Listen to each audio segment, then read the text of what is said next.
managers struggling with in the past is where, just like you said, maybe that whole scenario happens where you're giving opportunity after opportunity and you're still kind of hitting up against a wall when you're going to try and manage this person and manage them to the next level that they're saying they want to be at, but they're not stepping up to the plate. You have to have a very deliberate conversation about, these are all the opportunities that I've been providing, and here are you summarily ignoring all of those opportunities. And here's why, and here's, maybe you don't think you are, but here's my perspective. And I think that having that deliberate conversation is difficult for some newer managers, right? Because you want people to like you. Yes, absolutely. Everybody does. But how do you get around that as a new manager? Because I've seen a lot of new managers assume that if everybody's my friend, I'm going to manage them correctly. How do you coach somebody who's a new manager away from that sort of, I don't know, it seems like a cheat code in a way, but after you enter the cheat code, there's really no satisfaction because you just cheated. Yep. I found that managing with candor is definitely the way to go. You have to be able to, well, first you have to know your own rules. You have to know your own expectations and be very clear about them with your team. If you don't have that, then you've got nothing to stand on. Right. So start with expectations. And then if somebody's not meeting them, you have to be very clear. You have to be very vulnerable about it. Explain to them, what is missing, what they're not performing. Yeah. And then give them guidance on how to perform to your expectations. No, I like what you said there, because you have to manage your own expectations first, right? Because if you don't have a line already drawn or lines drawn where it's kind of, you can't cross these lines, you can't hold anybody to those things because you don't even know that they're there or that they're a thing. So you have to be, I like that you're saying you have to have a very clear agenda on this is what good looks like and this is what not good looks like. First, be comfortable with that and then present it to your team. Yep.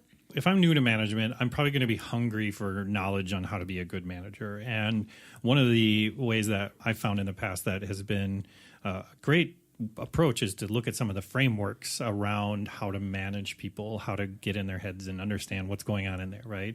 So I know you have a lot of experience exploring tons of different frameworks.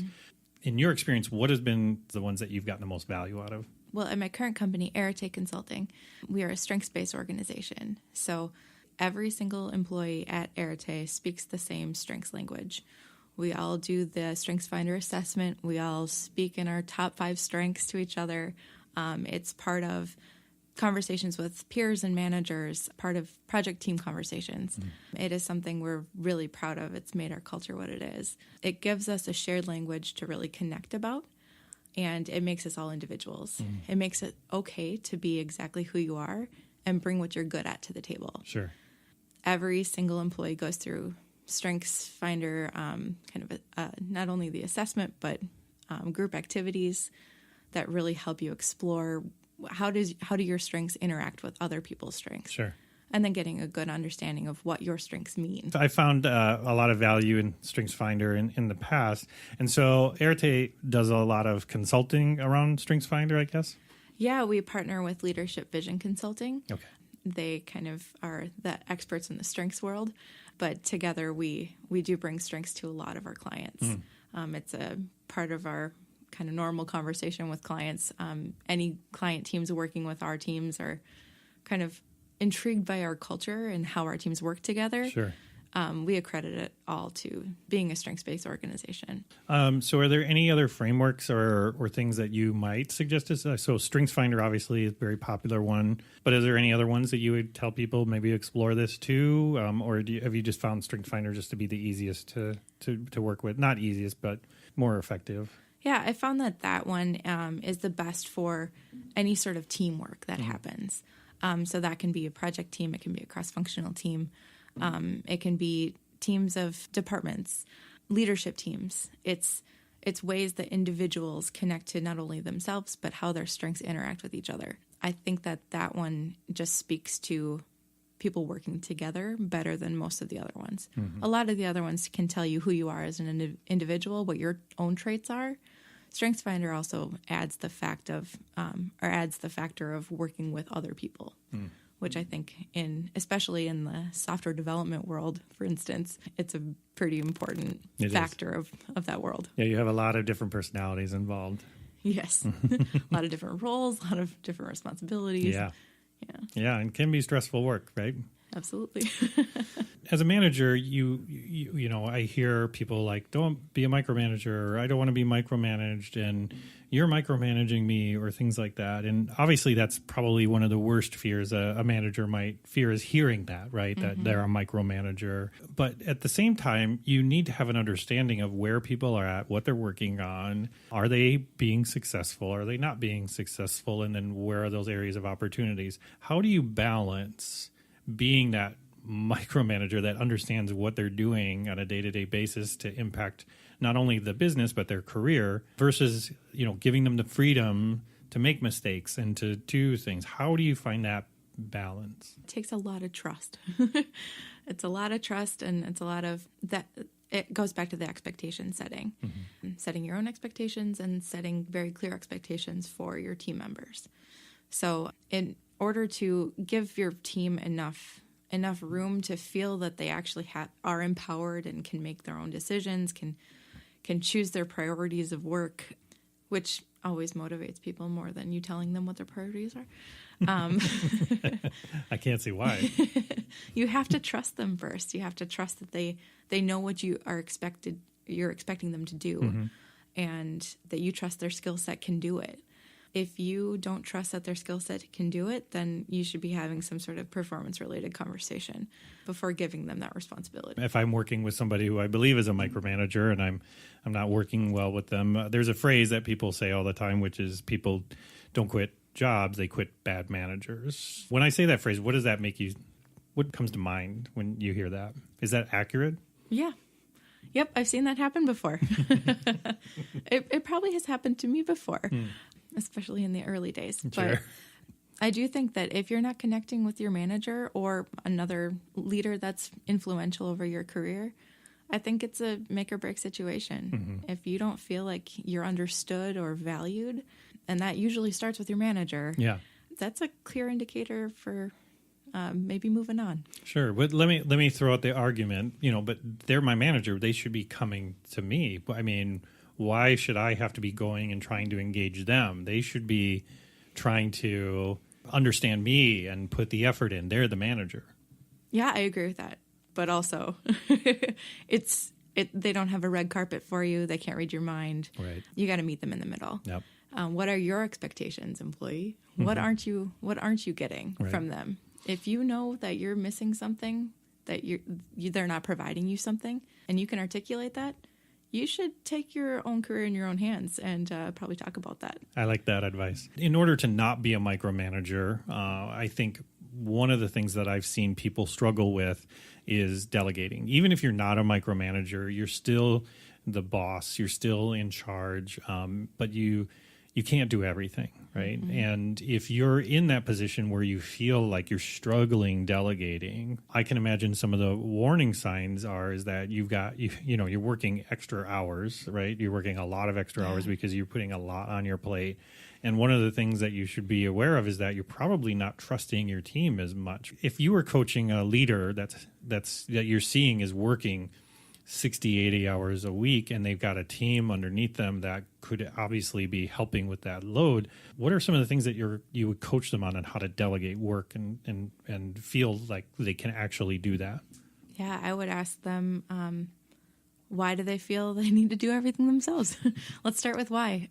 Simon Sinek, right? Yep, love the guy. Smart man. He is. Why are you feeling the need to take everything on your own shoulders? Is it because you don't have the right skill sets on your team? Is it because you haven't been very clear about the vision of what you're trying to get done? Is it because you don't have enough time to delegate? That's a good point. All of those things should be reflected on. It takes a little bit of introspection again. And then I would encourage them to find at least a couple of people they trust and confide in them first. When I say the phrase employee engagement, what does that phrase mean to you? I think that although it is turned into quite a buzzword lately, I think that is one of the most vital things for especially a manager to care about.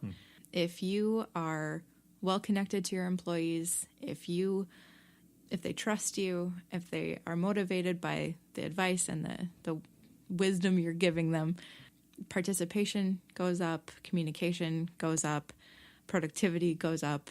Yep, you can measure that in a survey, or you can look at a company event and see how many people actually care to show up. There you go.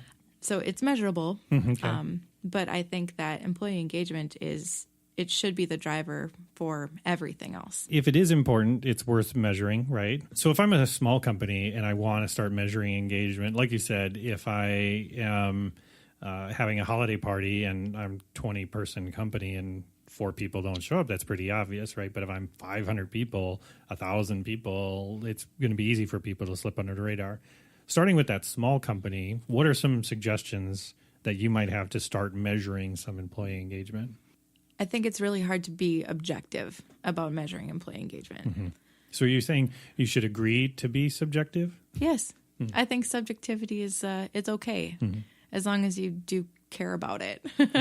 Sure. If you care to pay attention, the 20-person holiday party, 4 people don't show up, there's probably, there's probably lots of reasons that people can't come to a holiday party. So that's not your, number one indicator, but how is that employee's performance? How often do they engage in, company communication or any sort of social network channels that companies like Slack?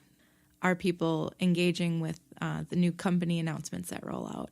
Do you have buy-in and kind of a shared understanding about new policies or new procedures or new processes that happen? Are your employees paying attention to the changes that are going on with the company? How much do they care? Do they want to have a say in what's going on? I think all of those are indicators of employee engagement. And that obviously scales, right? I mean, because if you are a 20-person company and you're the CEO of that company, you should be able to pay attention to all those things, right? But if you're a 1,000-person company and you've got a number of managers and you're the CEO of that company, you should be talking to the managers about these are the things should be paying attention. You should be paying attention to and reporting on and finding ways to keep people more engaged and get them more engaged, right? Yep. If I'm a small company or a large company, as a manager, there's going to be policy changes or policy introductions that happen throughout. And I'm guessing both you and I have seen good examples of that rollout and bad examples of that rollout. But things that are really beneficial to employees, things that people really care about, like paid time off and health insurance and all those sorts of things, are important to communicate those things very clearly and make sure it's understood and questions get answered. If you were to coach somebody that's new to management on how to roll out a new policy, what would be some of the suggestions you would have on things to pay attention to? I think the first thing that a new manager should do is understand what the current feelings are on that topic. So if it's paid time off, for instance, what are your staff members already thinking about paid time off? What's the mood around it? Yeah, kind of predict what some of their questions might be.